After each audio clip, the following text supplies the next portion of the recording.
Hello everybody, welcome back to my channel, or welcome if this is your first time here. Today's video is going to be sharing 3 recipes that my husband picked out.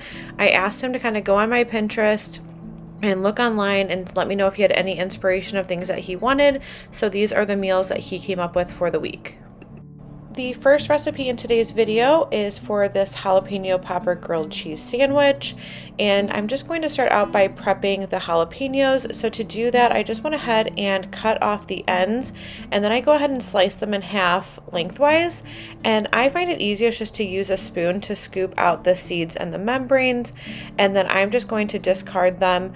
I always like to work with either a bowl or a bag, in this case a paper towel for garbage for easier cleanup. That's the paper towel that I used after I rinsed off the jalapenos to dry them. So instead of wasting, I just kept it there and then I just use it for my garbage. And then for this recipe, I will have all of them linked in the description box below. You only need 1 jalapeno per sandwich, but I went ahead and made some extra just to have on the side, as a side dish, or if we wanted to have for a snack later in the week.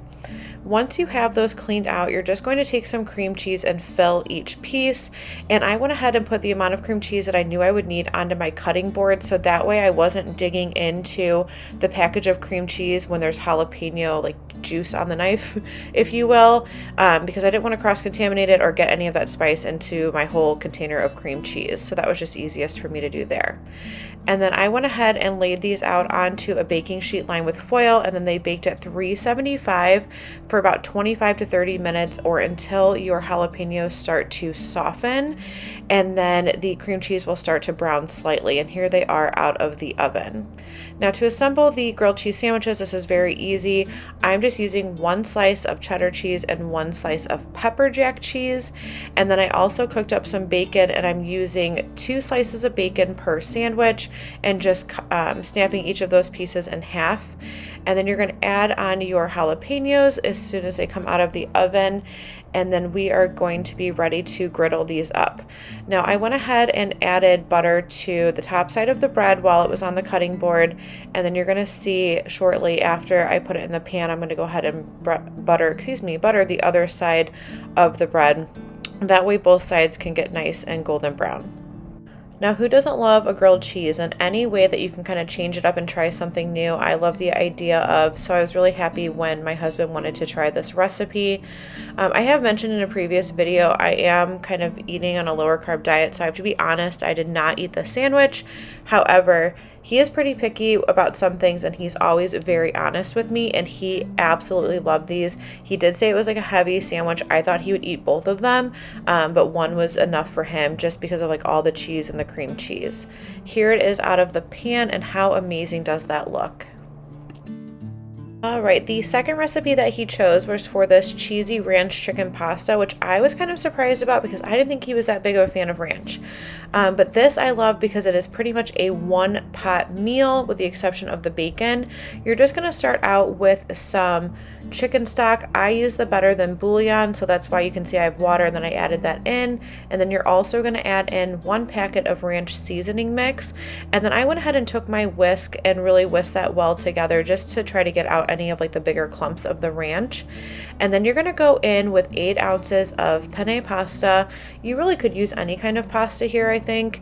And then also some cooked and shredded chicken. I just used some chicken breast that was from a rotisserie chicken, and I almost didn't add it in at this part because I thought I really don't want to bring that to a boil, it's already cooked, but it was really good, and it did not overcook it or anything like that. It was really tender chicken.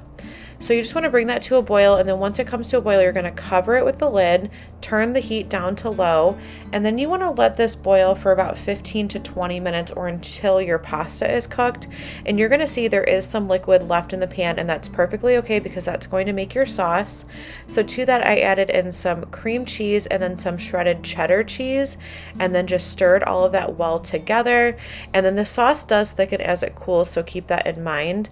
And then you're just going to add in some cooked and crumbled bacon at the end, and that is it. This was such a quick and easy weeknight dinner, and he absolutely loved it, so I do highly recommend trying this recipe if your family loves these kind of flavors.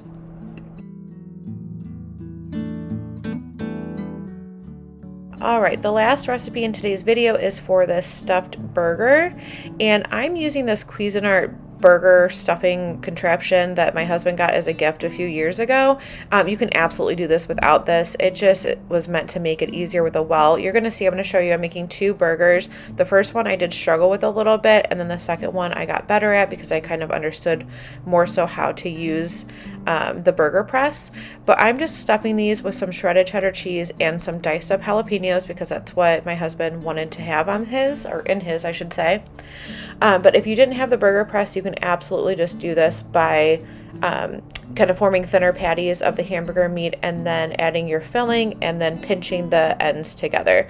You just want to try to seal the seams, and here you can see where I had kind of messed up this first one, so I did go around and pinch the edges just to make sure that it was as sealed as much as possible to try to keep as much of the filling and especially the cheese inside of the burger patty. The great thing about the stuffed burgers is that you can definitely individualize them. So if you have different tastes in your family, you can easily just swap out those ingredients. So if someone doesn't like cheddar and they would prefer, like a provolone or a Swiss, pepper jack, anything like that, you can switch that out. If they don't like jalapeno, you can use something different. I know a lot of us have probably seen like traditional, like a blue cheese. I think that'd be great with some like caramelized onions or even some sauteed mushrooms inside of it. But my husband is a simple man, and this is what he wanted, and he said that these were absolutely amazing. So if you like jalapeno and cheddar cheese, then I would definitely give these a try. So once I have them formed, I'm just going to season the outside with some salt and pepper, kind of heavily because they are a thicker burger. And then I'm going to go ahead and put these into a pan. Now, if you wanted to, you can absolutely grill these. We do not have a grill because we don't, grill a lot, so we've never had one at our house, but maybe that would change in the future. So I'm just going to go ahead and add some vegetable oil into a pan, heat that up so it's nice and hot, and then I'm going to cook these over about medium heat until they are cooked on both sides. Once I flipped it, I did end up covering it with a lid just because these burgers were actually about almost like a half pound each, so they were quite large. So I wanted to make sure that the inside of it was cooked. So I did cover it just to help with that process, so to make sure that it was cooking on the inside before it got too brown on the outside. But you just want to cook these until they are done to your liking. He likes like a medium temperature. And then at the end, I did top them with some barbecue sauce because he loves barbecue sauce. And I just used the back of a spoon to spread that over the top and then serve this on a brioche bun. Now you can top this with anything you like: bacon, lettuce, tomato, onion, anything that you like on your burger, you can do that here. I really hope that you enjoyed seeing these 3 recipes. I really appreciate you watching today's video. If you haven't done so already, please make sure that you subscribe and join my YouTube family. I would love to have you here, and I hope that you have a wonderful day.